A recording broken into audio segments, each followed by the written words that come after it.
Hi mga friendship! Welcome back again to my channel. This is Easy Cooking, Cook with TLC. To this video guys, magluluto po ako ng papaya cinnamon, no oven or no bake cake. Napakasimple, napakadali at napakasarap. Just watch the video.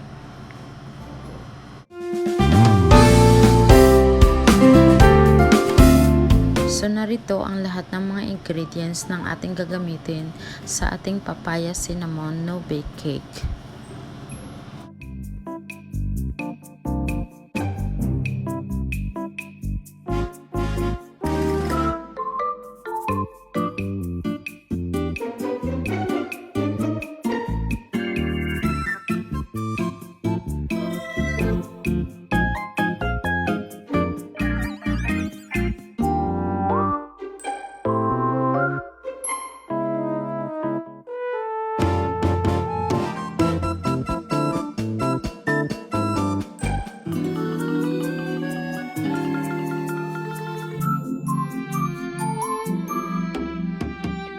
So, ang una nating gawin mga kaibigan ay paghaluin muna natin ang lahat ng mga dry ingredients katulad ng sugar,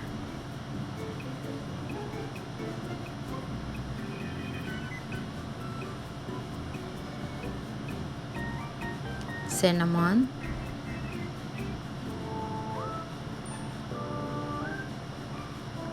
the powder juice,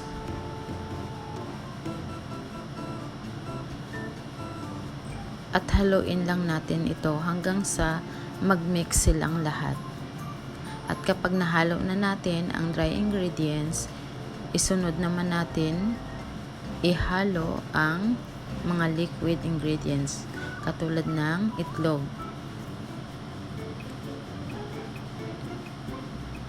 ang oil, at ang vanilla,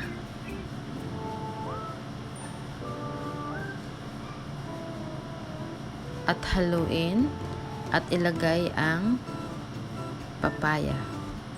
So hindi na natin kailangan gumamit ng water kasi nakita nyo naman yung papaya guys, napakahinog niya. So habang hinahalo mo siya, nagwa-watery yung papaya.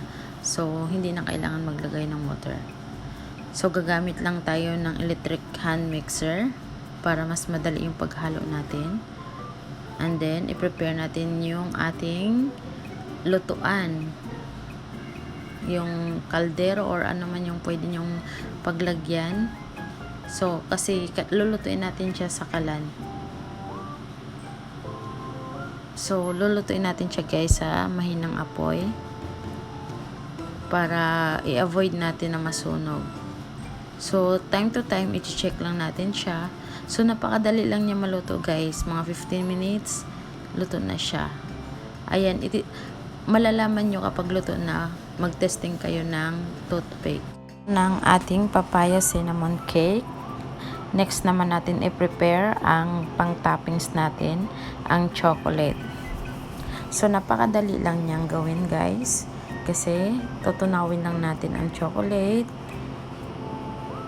hahaluan ng milk, antayin hanggang sa mag-melt na yung chocolate, and then kapag melted na siya, saka natin ilalagay sa cake. Kahit anong chocolate guys ang prepared sa inyo, pwede nyong gamitin. So ito, kaya ritters ang ginamit ko dahil meron kasi kaming available na ritters dahil pinadalhan kami sa aming daddy. So naisip ko, yun ang ilalagay ko sa aking papaya cinnamon cake. Pero pwede naman tayong gumamit ng mga ordinary chocolate, yung nabibili natin. Kahit nga yung yung flat tops na chocolate, masarap yun. Nasubukan ko na rin yung gawin. So ayan, minimelt lang natin ang chocolate. And then ilalagay na natin sa ating cake. So napakadali lang niyang gawin guys, mga mamshi, mga friendship dyan. Hindi kailangan may oven para makapagluto ka ng cake. Dahil kung gusto mo talaga, may paraan. So, kung gusto niyo subukan ang recipe na ito, basahin nyo lamang sa description box at isusulat ko doon yung complete list ng recipe.